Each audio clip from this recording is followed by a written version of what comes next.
ಹಮ್ಮಿಕೊಳ್ಳುವಂತಹ BMRCL mega tender ಆಹ್ವಾನ ಈ ಕುರಿತಾಗಿ ಯಶವಂತ್ ಚೌಹಾಣ್ ಅವ್ರ ಜೊತೆ ನಮ್ಮ ಪ್ರತಿನಿಧಿ ವಿನುತಾ ಮಾತನಾಡಿದ್ದಾರೆ. ಬನ್ನಿ ನೋಡ್ತಾ ಹೋಗೋಣ ಅವ್ರು ಏನ್ ಹೇಳಿದ್ದಾರೆ ಅಂತ. ನಮ್ಮ ಮೆಟ್ರೋ ಇದು ಹೊಸ ಆವಿಷ್ಕಾರದ ಒಂದು ಅವಿಭಾಜ್ಯ ಅಂಗ. ನಾನಾ ಹೊಸ ಯೋಜನೆಗಳ ಮೂಲಕ ಮುನ್ನುಗ್ತಾ ಇರುವಂತಹ ನಮ್ಮ ಮೆಟ್ರೋಗೆ ಇದೀಗ ಹೊಸದೊಂದು ಯೋಜನೆ ಸಿದ್ಧವಾಗ್ತಾ ಇದೆ ಅನ್ನುವಂಥದ್ದು. ಇನ್ನು ಆ ಒಂದು ಯೋಜನೆ ಯಾವುದು, ಆ ಯೋಜನೆಗೆ ಸಾರ್ವಜನಿಕರು ಆಕ್ರೋಶವನ್ನು ಹೊರ ಹಾಕಿದ್ದು ಯಾಕೆ ಎನ್ನುವಂತಹ ಒಂದು ಪ್ರಶ್ನೆ ಎಲ್ಲರಲ್ಲೂ ಕೂಡ ಮೂಡಿರುವಂಥದ್ದು. ಸರ್, ಏನಿದು ಸರ್ ಹೊಸ ಯೋಜನೆ? ಏನು ಡಿಜಿಟಲ್ಗೆಲ್ಲ ಮಾಡ್ತಾ ಇದ್ರಂತೆ, ಅಬ್ಬರ ಶುರುವಾಗಿದೆ ಅಂತ ನಾನಾ ಕಂಪನಿಗಳ ಹೆಸರೆಲ್ಲ ಓಡಾಡ್ತಾ ಇದೆ. ನಮ್ಮ ಮೆಟ್ರೋದಲ್ಲಿ ಇನ್ ಮುಂದೆ ಒಂದು ಪಿಲ್ಲರ್ಗಳಲ್ಲಿ ಡಿಜಿಟಲ್ ಅಬ್ಬರ ಮಾಡುತ್ತೆ ಅಂತ ಏನ್ ಹೇಳ್ತೀರಾ ಇದ್ರ ಬಗ್ಗೆ? ಇವಾಗ ನಿಮಗೆಲ್ಲ ಗೊತ್ತಿರೋ ಹಾಗೆ ನಾವು ಮೊದಲು ಈ ಅಡ್ವರ್ಟೈಸ್ಮೆಂಟ್ಸ್ ಏನಿತ್ತು ನಮ್ಮ ಪಿಲ್ಲರ್ಸ್ ಮೇಲೆ ನಾವು ಮೊದಲು as an non fare box revenue, additional revenue ಬರಲಿ ಅಂದ್ಬಿಟ್ಟು ಜನರಿಗೆ ಅನುಕೂಲ ಆಗೋದಕ್ಕೆ ಅಂದ್ಬಿಟ್ಟು ಅದನ್ನು ಮಾಡ್ತಾಯಿದ್ವಿ.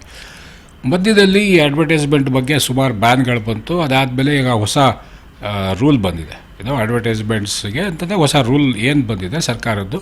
ಅದ್ರ ಪ್ರಕಾರ ಇವಾಗ ನಾವು ನಮ್ಮಲ್ಲಿ ಇರುವಂಥ ಮೆಟ್ರೋ ಪಿಲ್ಲರ್ಸ್ ಏನಿದೆ ಸುಮಾರು ಒಂದು 5,000 ಪಿಲ್ಲರ್ಗೆ ಅಡ್ವರ್ಟೈಸ್ಮೆಂಟ್ ಇದನ್ನು ಒಂದು ಕನ್ಸೆಷನಲ್ ಅಗ್ರಿಮೆಂಟ್ ಥರ ನಾವು ಟೆಂಡರ್ ಕರೆದಿದ್ದೀವಿ.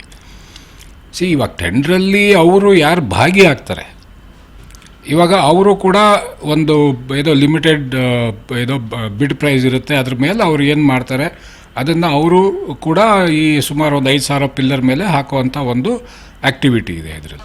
ಈಗ ಸಾಮಾನ್ಯವಾಗಿ ಎಲ್ಲರೂ ಸಾರ್ವಜನಿಕರು ನೀವು ಪ್ರತಿ ವರ್ಷ ಕೂಡ ಟಿಕೆಟ್ ದರವನ್ನು ಏರಿಕೆ ಮಾಡಿದಾಗ ನಮಗೆ ಒತ್ತಡವನ್ನು ಏರ್ತಾ ಇದ್ದಾರೆ. BMRCL ಟಿಕೆಟ್ ದರವನ್ನು ಹೆಚ್ಚಳ ಮಾಡ್ತಾರೆ ಅನ್ನುವಂಥ ಆರೋಪ ಇದ್ದೇ ಇದೆ.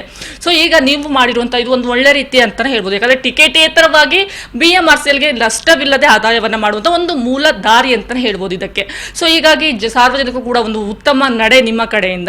ಸೊ ಇದ್ರ ಬಗ್ಗೆ ಹೇಳಿದ್ದಾರೆ, ಸಾರ್ವಜನಿಕರ ಪರವಾಗಿ ಈ ಒಂದು ನಿರ್ಧಾರ ನಮ್ಮ BMRCLಗೆ ಎಷ್ಟರ ಮಟ್ಟಿಗೆ ಲಾಭದಾಯಕವಾಗಿದೆ? ಇವಾಗ ಅದು ಬಿಡ್ ಎಷ್ಟು ಕೊಡ್ತಾರೋ ಅದ್ರ ಮೇಲೆ ನಿಮಗೆ ಗೊತ್ತಾಗುತ್ತೆ ಅದು ಏನು ಅಂದ್ಬಿಟ್ಟು. ಆ್ಯಂಡ್ ಅದು ಎಷ್ಟು ಸಮಯ ಅಂದರೆ ಟೋಟಲ್ ಎಷ್ಟು ಪೀರಿಯಡ್ ಎಷ್ಟು ವರ್ಷ ಅವ್ರು ಇರ್ತಾರೆ ಅನ್ನೋದಕ್ಕೆ.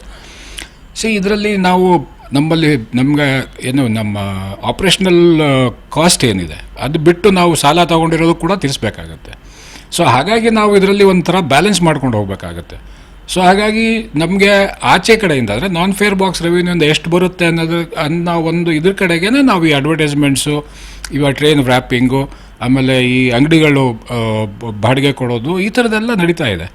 ಬಟ್ ಅದನ್ನ ಎಲ್ಲ ಬರೀ ಅದರಿಂದಾನೇ ನಮಗೆ ಎಲ್ಲ ನಾವು ಲಾಭದಾಯಕ ಆಗ್ತೀವಿ ಅನ್ನೋದು ಗ್ಯಾರಂಟಿ ಇಲ್ಲ.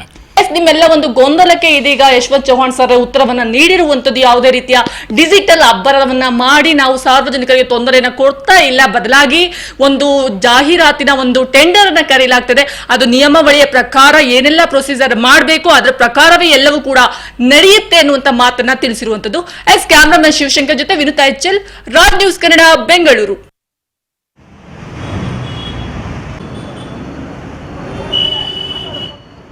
ರಾಜ್ ನ್ಯೂಸ್ ವಿತರಿಸುವಂತಹ ಒಂದು ಸತ್ಯಾನ್ವೇಷಣೆ ಅಂತ ಹೇಳ್ಬೋದು. ಸ್ವತಃ BMRCLನ ಯಶವಂತ್ ಚೌಹಾಣ್ ಅವರೇ ಇದಕ್ಕೆ ಒಂದು ಕ್ಲಾರಿಟಿಯನ್ನ ಕೊಟ್ಟರು. ಇದನ್ನ ನಂಬಿಕೊಂಡು ಪ್ಯಾನಿಕ್ ಆಗುವಂಥದ್ದಾಗಿರ್ಬೋದು, ಅದ್ಯಾವುದು ಕೂಡ ಬೇಡ, ಸತ್ಯವನ್ನ ಅರಿತು ಪಾರದರ್ಶಕವಾಗಿ ಜನರ ಮುಂದಿಡುವುದಂಥದ್ದು BMRCLನ ಧ್ಯೇಯ. ಜೊತೆಗೆ ನಮ್ಮ ರಾಜ್ ನ್ಯೂಸ್ ಕನ್ನಡ ಇದನ್ನ ಸತ್ಯಾನ್ವೇಷಣೆಯನ್ನ ಮಾಡಿದಾಗ ಇದರ ಆಗು ಹೋಗುಗಳು ಏನು ಅನ್ನುವಂಥದ್ದು ಗೊತ್ತಾಗಿದೆ.